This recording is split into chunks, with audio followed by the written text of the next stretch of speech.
Hello everyone, Pierce Nation here. Welcome back to a new video today. Today we're going to be discussing the Labrynth meta deck and why it's so relevant and why it's so good in the first place. So, we're going to start off with the Lady Labrynth of the Silver Castle. Why is she so important is whenever a Labrynth effect is activated, you can actually special summon, and anytime a normal trap is activated, she can set a normal trap directly from deck.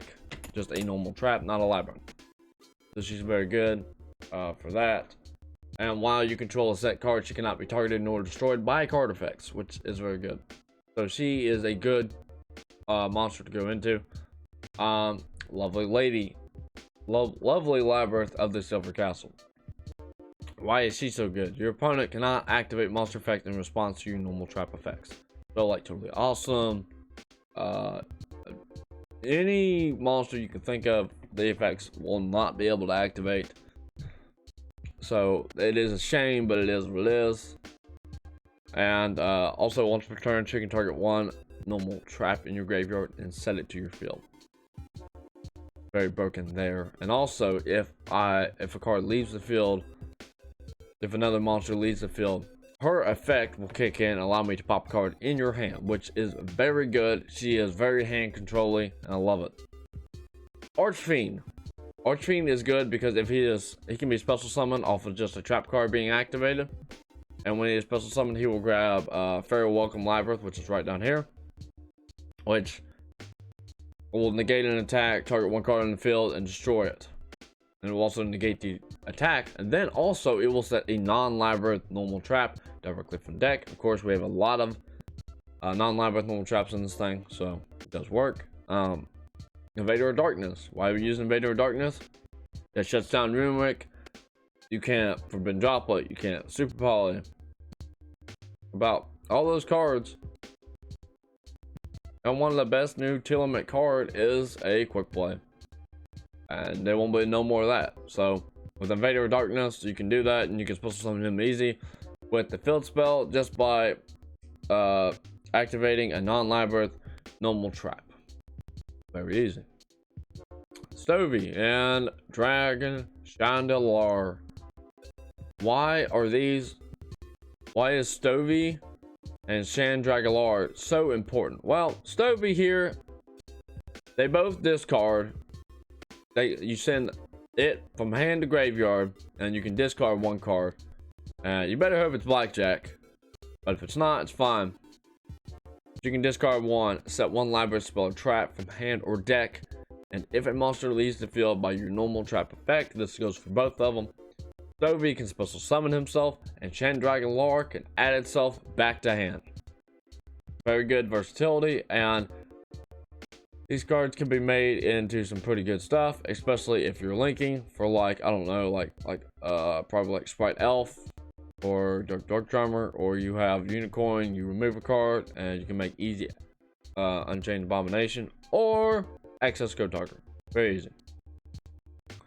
Arena, why is she good? Well, she is your best normal summon. She will add any Labrynth card to your hand if another monster leaves the field by your normal trap effect. You can draw a card, and then she can special summon a fiend or set a spell or trap directly from hand. Which you're probably gonna be special summoning the fiend, not really setting spells and traps. But you might. She does the same thing. The only difference is in her is when she is a normal summoned in any way, shape, or form, you can send one normal trap from your hand or that is set on your field to the graveyard, special summon one level 4 or lower fiend monster from your deck. Defense position, except for this card, but you're not going to anyway. You're going to put some in this, then we just put some in this. It's going to search you a Labrynth spell or trap, or a Labrynth card. Actually, it's not just specific, it's a Labrynth card. So it's a very good combo. You typically use these two to make a Abyss Dweller. You search a Labrynth card, get Lady or Lovely, whichever one you're looking for on the field. Very easy. Backjack. Why is Blackjack very good? Well, during your opponent's turn, quick effect, you can banish this card, evacuate the top card of your deck. If it is a trap, you can activate it and actually set it and activate it in the same turn. Now, how does that work? Well, when this card is sent to the graveyard, you can look at the top 3 cards of your deck, arrange them in any order. So basically, you want to set the trap that you want on top, use backjack effects on your opponent's turn, dump that trap over. Guess what? I can now set and I will activate this trap simultaneously. Dogmatic punishment. Everyone knows what this is in there. We got Elder Antithesis. We got the Wind Pegasus. We got Frame. We got Garura. That's what those are for. Ice Dragon's Prison for stuff I don't want and I don't want to keep seeing. I'll use Ice Dragon's Prison for it, no problem. Compulsory Evacuation Device. This one's pretty straightforward. There's not really anything I need to talk about on this one. Welcome Labrynth. You have to have this card. This is your #1 quick starter in the deck. Have to have it. Extravagance. And we really don't care about the extra deck. It is nice. We will get wins off the extra deck. Don't get me wrong. But Extravagance will help us get the cards that we need. Labrynth. This card is a 1+ if you have the Welcome Labrynth trap set and you activate it, because it will also gain the resolution effect to destroy 1 card on the field.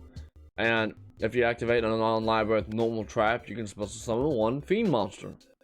So happens to be the Invader Darkness. Beverly Warlords, we know this. You control 1 type of monster. Sweet, we're running all fiends, so not gonna bother us at all. Just gonna help us. Archfiend's Ghastly Glitch. You control a fiend monster, you can target 1 card on the field, destroy it, and then you can send 1 fiend monster from your deck to the graveyard. Very nice, because that dumps Invader, so we don't pull a brick. Dumps Lovely, so we don't pull a brick. Or we're supposed to summon her with the Welcome Labrynth. Now, Welcome Labrynth does have some versatility to it, as in I remove a card due to a normal trap effect while this card is in the graveyard, except for the turn it was sent there. I can reset that card. I don't have to keep searching this. As long as I have the 1 in the graveyard, I do not have to keep searching this. This gets banished from my graveyard, however, I will have to go search another. So, down here we go. Opponent of the Red Lotus. Why is this card in here? This card is in here because I am looking for hand control. I will pay the 2,000 twice in order to banish 1 random card from your hand. Whatever it may be, I'm not sure. Anyway, but I will make sure you cannot play. And then Lovely's a lovely effect. I don't know if I mentioned it, but she can pop a card in hand. So I can take out 2 cards in your hand at the same time. And I can banish it until you're in phase. Every turn. And you say, well, you won't be able to use it on my turn. Yes, I can, because I can use her effect to grab this card and reset it. And then your turn, flip it, banish the same card. Or if you get a better card, I'll banish that one, and then I'll use Lovely's effect once I start popping off some traps to actually start popping some cards in your hand. Very nice. Barrage, you can set it off Archfiend. It negates an attack. Like 1 card on the field. Whether if it's the attacking monster or not, and you can destroy it. And then you can negate the attack. And then you can set 1 non-Labrynth normal trap. That's a lot of shit it can do with just 1 card. So I think this card, if you're not playing it, there's something wrong with you, because it's a +3. Very good. Evenly matched. Of course, we all know this card is the best card in Yu-Gi-Oh! Right now, is evenly matched. And Labrynth can search out evenly matched, and they don't build ginormous boards. So we can use cards like this to get us back in the game very easily. Dimensional Barrier. The Elements love this card. We can search out Dimensional Barrier, and we can keep pulling it back and keep using it and keep abusing it. Very nice. We can also keep abusing different dimension ground. So if, in case we don't have different or dimensional barrier, we can search different dimension ground, flip it on a 2-element player. It basically knocks them out of the game because they can't activate none of their effects along with the dimensional barrier. And also Eradicator Epidemic Virus is the last card we play in this deck. Put it in this deck at 41 cards, and this card is big because when this card is used, I can basically shut you out. If you play trap cards, I can look at your hand, and spells, I can look at your hand. All cards they draw until the third standby phase is destroyed. And spells and traps just do not have that protection. They just don't. There might be a few trap cards, but I'm sure if you're playing tier elements, they have no protection. I think there's one that actually does something.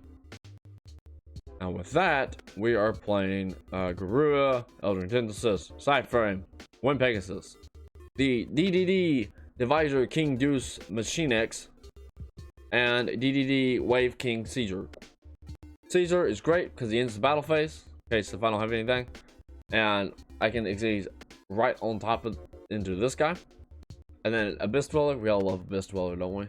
Yeah, it's the one that says graveyard effects. No, I don't think so. Sprite Elf, very good for grabbing Stovey, special summon it. And then going into Unicorn, discarding a card, returning a card. There's a card left, Stovey, special summons. Well, Unchained Abomination, access code, maybe. Let's see, we got Dark Charmer, which end up in the same result. Phoenix, not really the same result, but if that's my only option, I'm going for it. IP Masquerena to help protect it again. If that's what I got, then I'm going for it. Nightmare Unicorn, discard one card, target one card in the field, and shuffle back in the deck. Very good effect. Unchained Abomination for those extra pops to get these Labrynths popping off while also clearing boards. And access code for doing the same reason, except you can't respond to it. So with that, that is the extra deck. And the side deck does consist of 1 Deck Devastation Virus, 2 Solemns, 3 Mask of Restrict, 3 Summon Limit, 3 Anti-Spell, and 3 DD Crow. Now why is this my side deck? Why is this important the way it is? The reason that this is important is DD Crow is one of the best hand traps of the format. I don't run Dimensional Shifter. I don't want to banish my own shit. I want to stop D Shifter if I can. Anti-spell, because I don't want no spells going off. The meta is entirely spell relevant right now, and I can stop spells very easily with this deck. Summon Limit. I will not let you build a big board busting off combos. That's not going to happen.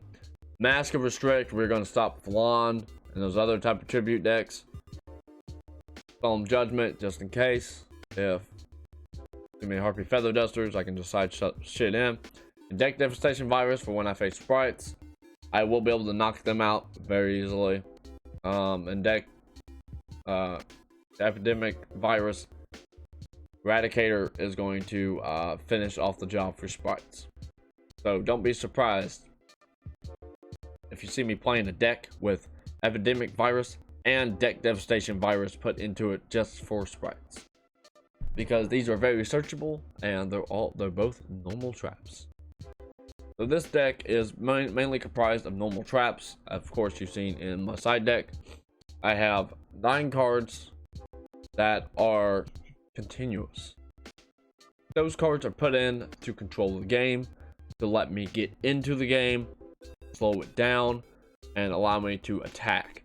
The way the deck is built right now, you can go full on attack, no problems at all. Because the way this deck works, it's a combo trap deck. So you're gonna have to spend many hours, like I have, learning this deck in order to be able to play this deck at a competitive level. And if you do not miss with this deck and you're right on point, man, you're gonna win some games. This is the best trap deck I have ever seen. You thought Altergeist was something? No, this thing will kill it. Like, it doesn't matter what you send back. We're popping cards like crazy. You can try to send back Dogmatic Punishment. I can just activate it, and guess what? There goes your Altergeist. Because they don't have any effects once they're destroyed. And they can't keep up with cards like this. Altergeist rely on a heavy hand getting card advantage. Lovely says no. A pointer says no. You can't keep up with this. You can't play it. There are no negates. There are no hand traps. There's one hand trap in the side deck. DD Crow. There's nothing else. That's all that's in this. This will run at a high level because this deck, when I seen it at YCS Minneapolis, now this ain't the exact list. I have made some needed they said this is similar, but it's nowhere even near like close to it. The extra deck is nothing like his is. The main deck is like partially where partial is he had Invader in the side deck. I've got it in my main because I feel like Super Poly and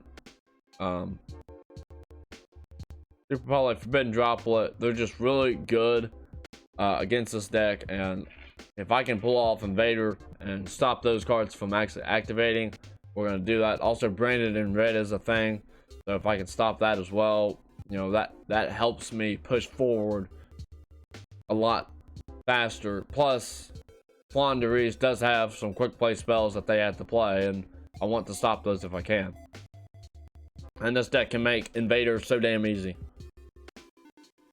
It is so easy to just use this card, and if you're not using it and you're a Labrynth player, I advise you to really use this card because your deck could be so much better than it is, and they're all dark. So if you get hit with like freaking Super Poly, you're screwed. You need to run this card. It is so good. I do recommend this card. You know, Dogmatica punishments and everything in this deck. Even this Dragon's Ice Prison. Target 1, special summon, negate its effects, and just banish 2. Get out of here. Such a cheat. The deck is so well put together. It's so well thought, in my opinion. So with this deck, this is the best deck crap wise that you're ever going to see for a long time. I love this deck. I will have this deck built IRL by the end of November. So it will take me, I'm going to say by the end of November, because I got to put shipping in mind from when I do actually make this deck. And I've got a portion of it built already. There it is. That's a portion of it. A big portion. So, not this Friday, but next Friday. So yeah, might go into a little bit in December, but I will have it built. And I will show off the deck profile, and I will show you the combos to it. The next video I do will be me actually playing this Labrynth deck on this. I just don't have the time to do it today. Actually, I had a video planned for it, but I actually had to do this video over. So that's why this video is going to be 20 minutes just discussing the deck. And this deck is so well put together, in my opinion. You guys let me know what you think of it in the comments down below. This is the Labrynth meta deck. This is my build. I build decks. I don't net deck. So let me know what you guys think in the comments down below. I'm Pierce Nation, and I'll see you in the next video. Pierce Nation out.